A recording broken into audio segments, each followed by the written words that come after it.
Hey, everybody, it's John Halpin. I'm here with Josh Katzowitz.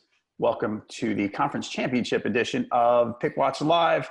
We're going to look at the two Sunday games, Rams-Saints first up at 3 o'clock Eastern and Pats-Chiefs at 6:40. Josh, we didn't want any of these defensive teams in here, right?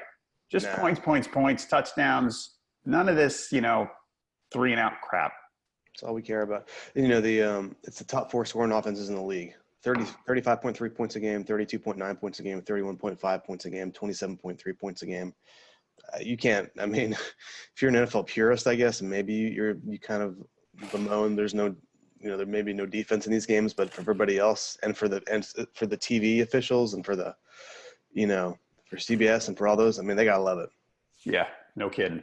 All right, so we're gonna get to these first real quick to recap the picks so far. Ryan Fowler's in ninth place in the against the spread. Josh is 22nd. I'm 28th, so I'm bringing up the rear. I don't have really time to catch everybody either, right? It's depressing. It's over. What do I got on you? Hold on. I'm going to look where you are. You're 125 and 130. I'm 123 and 133. So basically, you're going to have to lose 3, and I'm going to have to win 3. But I'm looking at our picks, and I guess that's not going to happen, which we'll get to in a minute. Also, moving forward, the rest of the season here, Ryan and I are going to do a conference championship recap next Tuesday morning. Then we're going to be off here until probably Thursday, January 31st. Josh and I will do our Super Bowl preview. We're probably going to do that at night Thursday night instead of Friday morning. So I give it a little more run before the game. So we'll have specific times for that soon. And on the pregame for the Super Bowl, I'll probably be on at 4:30 or 5 o'clock just to recap, hey, here's the latest lines, here's where the money's coming in and all that. I'm going to do the same thing this weekend, by the way. 2 o'clock Sunday Eastern, I'm going to preview, going to get the inactives for Rams, Saints, even though there's nobody on the injured report really except Sheldon Rankins, and just kind of get where the latest lines are. So that's it. Let's go to Rams Saints. Let's start up right now. This is up to what it was yesterday's at 3. Now it's Saints by 3.5. Over under 56.5. We know that these teams met in week 9. Saints jumped out to a 35-17 halftime lead. They won 45-35. Saints controlled the ball 33-41 time of possession. Todd Gurley, not a huge day that day. That was kind of where I don't know if that's where his slide started. Remember, he was scoring 8 billion touchdowns a week. Then he slowed down a little bit. Michael Thomas had a huge game, 12 for 211. All right, for this week, Ben Watson's the only guy in the injury report. Ben Watson's got an illness. Didn't practice Wednesday, Thursday. I would imagine that if he recovers, he'll be fine to play. But we talked Sheldon Rankins, the Saints' terrific young defensive tackle, hurt. I think he tore his Achilles last week. He's going to be out. That's a big loss for them against a team that runs pretty well in the Rams and now has a 2-headed running attack. Yeah, it's the fact that the Rams have been able to make the running game even better has been impressive. I mean, and who saw C.J. Anderson kind of come out of nowhere, right, to take over for Todd? I mean, it's been a pretty interesting storyline, and like I said, Todd Gurley could be the best running back in the league, and he goes out for a while with an injury, and C.J. Anderson just kind of comes in and rolls. You don't see that happen too often, and it just makes the Rams a deeper team and a more dangerous team. You have two kind of that 1-2 punch. The Saints have it too, but the fact the Rams have it now, it really makes that really is an impressive thing for them. Yep. All right, Rams. A little background. 6-2 on the road, but 4-4 against the spreads. While the Saints, they're 7-2 at home, but 4-5 against the spread. Again, week 17 game, we kind of have to throw out though, because they're resting everybody. I'm wondering, the thing that's giving me pause, and Ryan and I talked about it on Wednesday. We talked about Rankins a minute ago. Them losing him, that's a tough one. He's a terrific run stopper. He's a good defensive tackle, right? So Jared Goff's issue is when he's under pressure, he really struggles. He's not especially mobile. You wonder if the Saints are going to put less pressure on him now that they're a good man down, one of their best defensive players down. Like I wonder, I'm starting to wonder how much that injury could impact, and maybe I'm overthinking it, how much that could impact the Saints defense and how they play against Goff. I don't know. It's interesting because I guess it depends who you want to try to beat you. Do you want to put all your effort into stopping Gurley and Anderson and let Goff beat you? If I'm the Saints, I'm thinking that's kind of what I want to do. Agreed. Jared Goff has so he's certainly not an elite quarterback at this point. I'm not sure he's even like the top 10 quarterback at this point. And he's fine, but is he a guy that can pass you to the Super Bowl, that can throw for 400 yards, 4 touchdowns in this situation? I know he has in the past put up, pretty big numbers, but he hasn't played that great lately. Right. I don't know. If I'm the Saints, I'm still putting my eggs in. Let's stop Gurley. Let's stop Anderson. Let's see if Jared Goff can beat us on the road in a high pressure situation. He didn't do it earlier in the season in New Orleans. Let's see if he can do it this time. I don't think he can. I'm the Saints. That's the direction I'm going in. Stop Gurley, stop Anderson, make Goff beat me. Right. And it's more challenging without Rankins, I guess. But I agree with you. I'd rather put my eggs in that basket. If I was going to focus somewhere, that's where I'd go. And the Saints have been good at stopping the run. I mean, they're one of the top 5 run defenses in the league. They've been strong. Like I said, that's why that injury, that's kind of, it keeps sticking in my head that's a bad one. The Rams also, by the way, they have Alvin Kamara had 4 catches for 34 yards. Kamara had he's a terrific receiving back. Beginning of the year, he racked up the receiving stats. Then it kind of slowed down. The Rams have been really good containing backs out of the backfield. So that's something I wouldn't expect throwing a lot to Kamara in this game. Talk about letting Goff beat you. The Saints pass defense, 29th in passing yards allowed, most of it going to the outside. Brandon Cooks was 6 for 114 and 1 last time. I mean, if you're going to focus, I mean, Lattimore's good for the Saints, very good. Eli Apple's okay. He's gotten better since he got there. But they can be beaten through the air. Now, can Jared Goff do it? Yeah, I don't know. He had big stats last time, which was great catch up.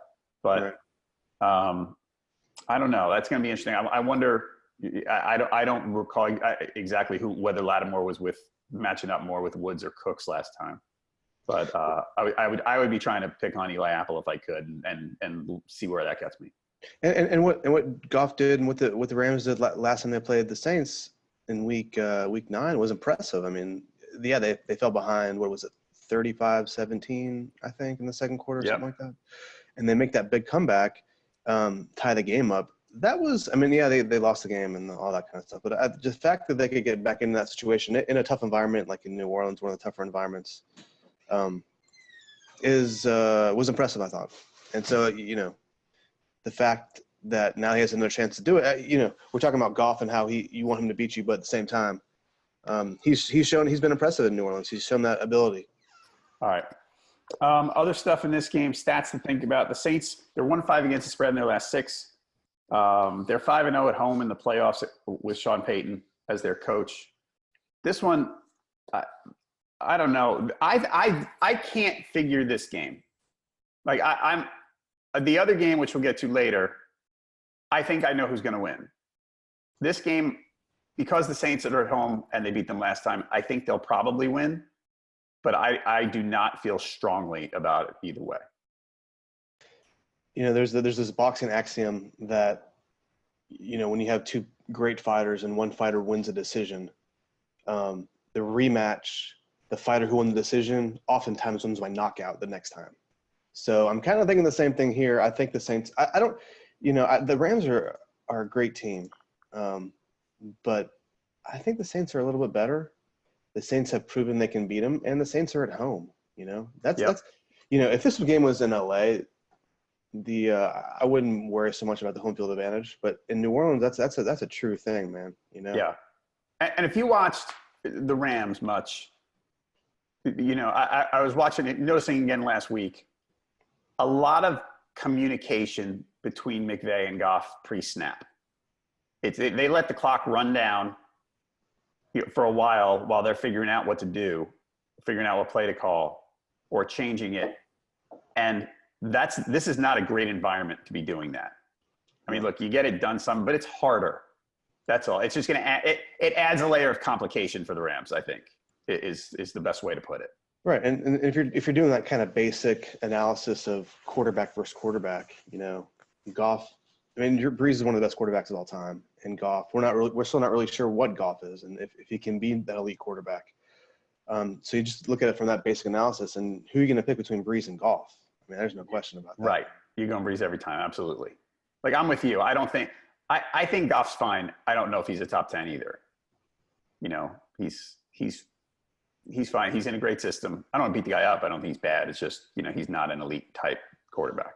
He can put up big numbers, but what do you think real quick? What do you think about Marcus Peters? There's got a lot of ink this week for the story about Sean Payton apparently talking trash to him during the last game. And what did he say? He said something about, he told me after the game, he said, we're going to see him again soon, and then we're going to have a nice little bowl of gumbo together.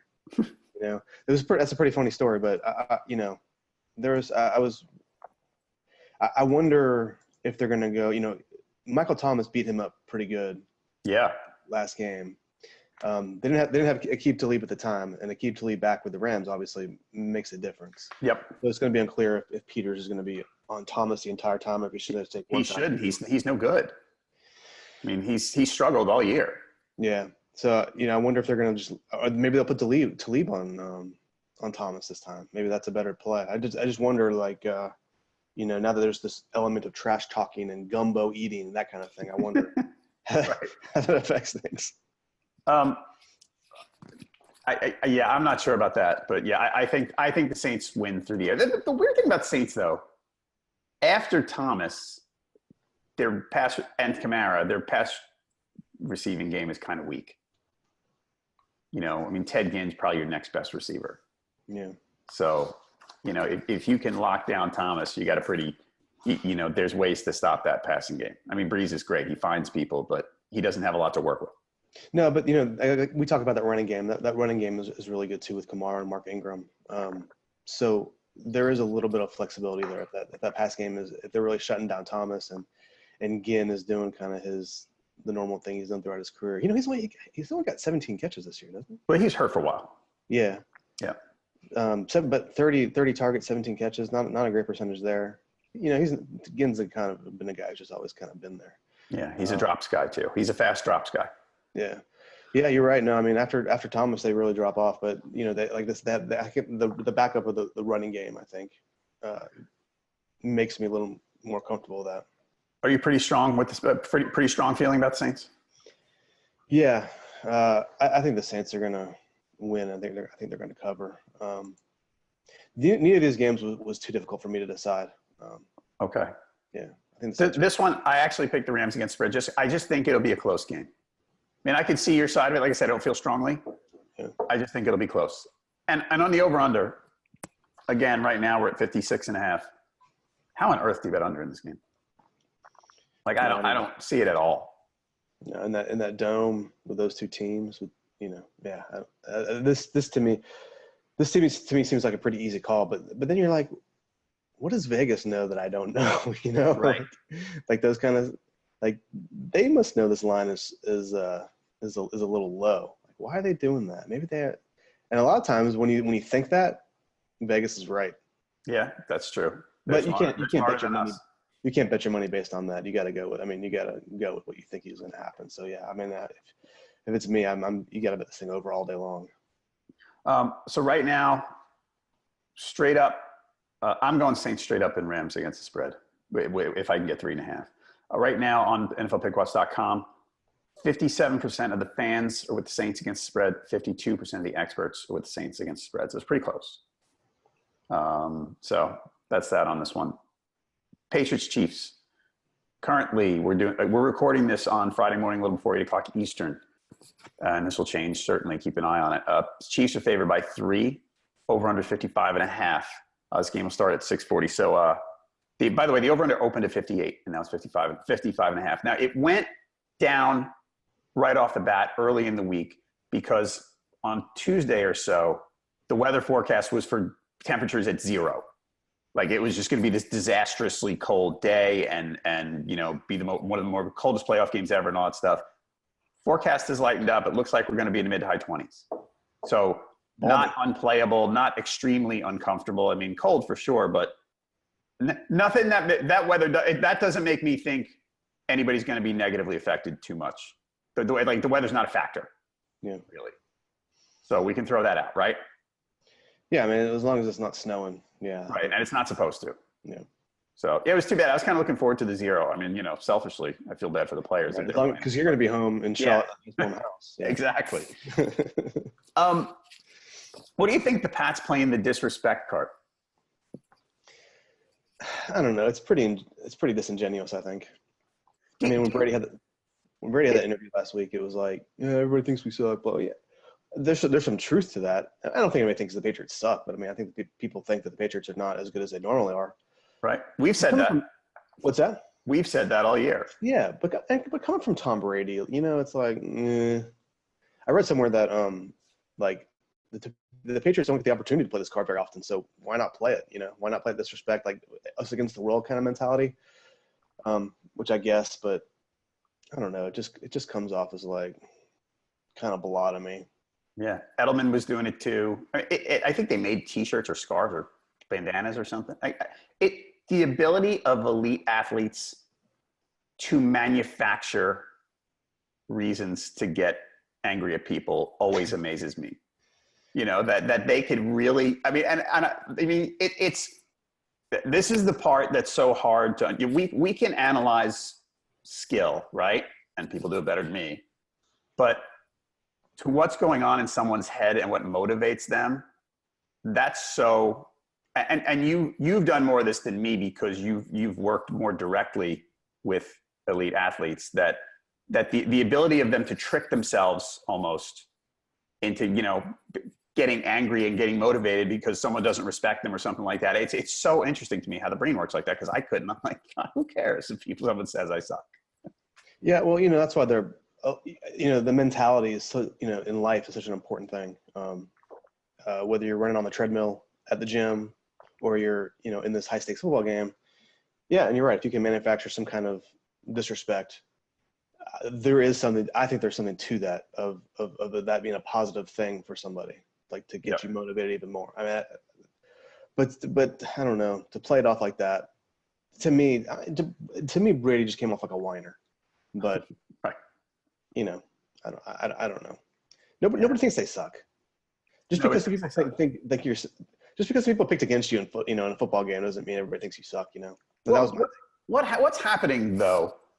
The sports media ecosystem. This is a whole other conversation that I won't go too far into. But ESPN, I'm going to pick on ESPN for this one.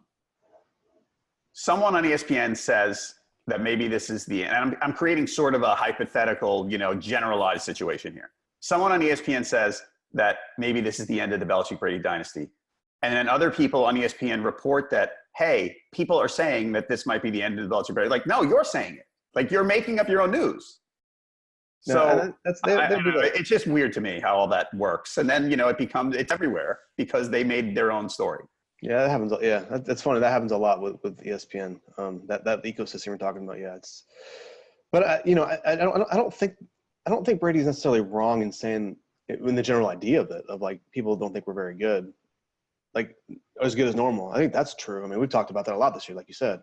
But hey, man, Belichick is a master at motivating too. Belichick. Belichick gets these guys to believe in it. He gets he gets it done in every way. The X's and O's and all of it. I'm sure they talked about that in the locker room. Yep. So no matter how disingenuous I think it is, it worked last week. I didn't think they were going to beat the Chargers, and they did. They walloped the Chargers. So I don't know. Maybe there's something to it. Right. All right. Let's get back to the game stuff. These teams played in week 6. Pats won at home 43-40. This was the last team has the ball wins kind of game. Mahomes threw a couple picks, but he and Brady played pretty much to a standoff. I think Mahomes threw 4 touchdowns. Pats control. Okay, so 946 total yards in this game. Pats controlled the ball 36 minutes time of possession. A lot of dinking and dunking and running, and that's what they do. They are so many teams play defense in a way thinking that the opposing offense is going to try to force something eventually and make a mistake, and the Pats refuse to give in to that. It's such an interesting way. They are so content to dink and dunk their way down the field, and they will take forever to do it, and throw for 4 yards at a time to Edelman and stuff like that. It's impressive to watch. The other thing about that game, they did hold Travis Kelce in check a little bit, 5 for 61. Okay, some background on these teams. Pats we've talked about this a lot. They played great last week, and a lot of people were picking the Chargers, including I know I did. you said, wow, the Pats played a really good game. Yeah, at home, they have been a completely different team. They're 9-0 at home this year. They're 3-5 on the road. It is different. They have had some. They lost at Detroit. They lost at Jacksonville. They lost at Tennessee. They've had a hard time on the road. One on the road game, by the way, the Kenyon Drake Miami Miracle touchdown, that cost speaking of home field advantage, that cost the Pats home field advantage. The Pats would be playing at home if the Dolphins had not scored that touchdown on that crazy, wacky play. Yeah, it's crazy. Which is incredible. I mean, I'm sure they're hating themselves. I actually had breakfast with a friend of mine yesterday. He's a Pats fan. And he said when he was watching Kenyon Drake score, the first thing he thought of was home field advantage in the playoffs. Like, that's going to be it. And it was. It's a game of inches, right? Yeah. So the Pats on the road, by the way, only 19 points a game this year. And the Chiefs at home, even though they've played bad teams at home generally, they've allowed 17.2. So they're a different team at home as well. We noticed it against Colts last week. People like to beat up on the Chiefs defense. At home, it's been a different story. Yeah. I do think that the Patriots going on the road is a big deal. They haven't won a road playoff game, I think, since 2007. Okay. That's a long time. Is that really? Wow. That's a good one. Yeah. Maybe I should double check that. No, I saw that earlier this week, and I was like, it's hard to believe, but they play so many of their playoff games at home, So they haven't had to go on the road for any kind of other than a Super Bowl for a long time. So to me that's a big deal. I don't know. I mean, when you look at this game, to me, it's kind of, you take like the macro view of it. Of the Chiefs are really, really good, and the Patriots aren't as good as they normally are. Patriots have to go on the road. Right. I think the only thing that you wonder is, like, at some point Patrick Mahomes is just going to crap the bed, right? You think? But even when he does, I mean, maybe not. I mean, most quarterbacks do at some point. He hasn't really done it this season. I wonder if this is a situation where it might happen. But if you look at that macro view, just break it down in simplest terms. I don't see. I mean, for me, it's an easy pick to go with the Chiefs here. It is for me too. As soon as I saw the Pats winning last week, I thought they're not going to win next week. Maybe they should put us on the bulletin board and say we're not respecting them or something. But yeah, I think with Mahomes, look, the one thing about Mahomes, as terrific as he is, he's not shy about taking risks, and therefore is probably more mistake prone than many other quarterbacks who play it safe. Like, he's more of a risk reward guy, and it's mostly reward. And I would never, and to Andy Reid's credit, and he has said this, I don't want to change that guy. Like, you don't want to rein him in. You want to let him play. Sometimes he's going to screw up. It's going to happen. Whether it happens this week, I don't know. It's a Brett Favre thing. It's exactly a Brett Favre thing. And it's fine. You live with it. I mean, that's what makes him great. So you can't change anything at this point in the season. You just let him do what he's going to do. Right. Do you think the Chiefs are – I mean, the stats would say that without Kareem – by the way, Chiefs injuries, Eric Berry's fully practicing, as is Spencer Ware. So we might get a Ware and Damian Williams backfield. The stats would suggest that the Chiefs haven't had a running drop-off. Do you think there's been any noticeable enough drop-off in the backfield? I think Hunt's a better receiver than Williams. But generally they seem fine. Williams is averaging like 5 yards a touch. Yeah. Since he began the Chiefs starting running back. So in that aspect, no. You wonder, like, Kareem Hunt has that explosive ability. His long run this year was 45. His long run last year was 69. And this year Spencer Ware's long was 34 and Damian Williams was 25. And I was like, oh, well, there's the story. But then you look in the stats from last year, and Damian Williams also had a 69-yard run last year. So you're like, oh, well, I forgot about that with Miami. So there is some of that the potentially explosive ability there too. So then you're, the week after Hunt was gone, they rushed for 174 yards as a team, which was the second highest total of the season. And then 2 weeks later, they rushed for 154 yards, which was the third highest of the season. So, and last week they ran for 180, which was the most all year. So maybe the consistency without Hunt isn't quite as great because they really tend to go up and down that running game without him in there. But statistically, I mean, they're pretty similar, Right. Like Hunt is a better receiver. Like, he averaged 14.5 yards a catch, 7 TDs. Williams is averaging like 7 yards a catch, and I think Ware is averaging about 11. So you miss something there. But other than that, it's not a huge drop off. Not as much as I would have thought, maybe. Okay. Agreed. One other thing in this game, a person I think to watch. I mean, the Pats, very impressive last week, especially since a few weeks earlier they lost Josh Gordon, that's a big deal. Even if he wasn't racking up the stats, he changes the way you have to defend them. But this game, the Chiefs, this is the fantasy, John, coming out. They have gotten lit up by tight ends, opposing tight ends. That's the one that kind of jumps out a little bit. 10 touchdowns to opposing tight ends. I think it's 87 catches, over 1,000 yards to opposing tight ends. So that's basically a superstar tight end playing against them on average. I think that means Gronk. We might see the old Gronk this week. You're saying, ooh, you think so? Huh? I think Gronk might have. If the Pats do well, I think they'll run well, but I think Gronk will have a strong game. He was 3 for 97 in week 6. I think he's going to have a strong game. I really do. Well, you know what, John? I'm looking at these stats. I'm looking at their playoff log, and they have lost a few times on the road. They lost in 2015 at Denver. They lost at 2013 at Denver. So I was wrong there. So you said they lost. You said they haven't won a playoff game on the road, right? Oh, I'm sorry. What did I say? You said they haven't won a playoff game on the road since 2007, I think. That is right. That is what I said. Okay, no, that's true. Okay. They won in San Diego in 2006. They have not won a playoff road game since then. How many? They've only played how many though? They've only played 2, and right. They played at Denver 2015. They played Denver in 2013. They lost both those games. They lost in 2006 to at Indianapolis. So yeah, they. I guess my point stands. They're not good in the road in the playoffs. Okay. Yep. All right. So you and I are pretty locked in on the Chiefs, though. Yeah, I mean, this game, I didn't have a difficult time picking this one. I agree. I just don't think the Patriots are as good as normal, and going on the road is going to be tough for them.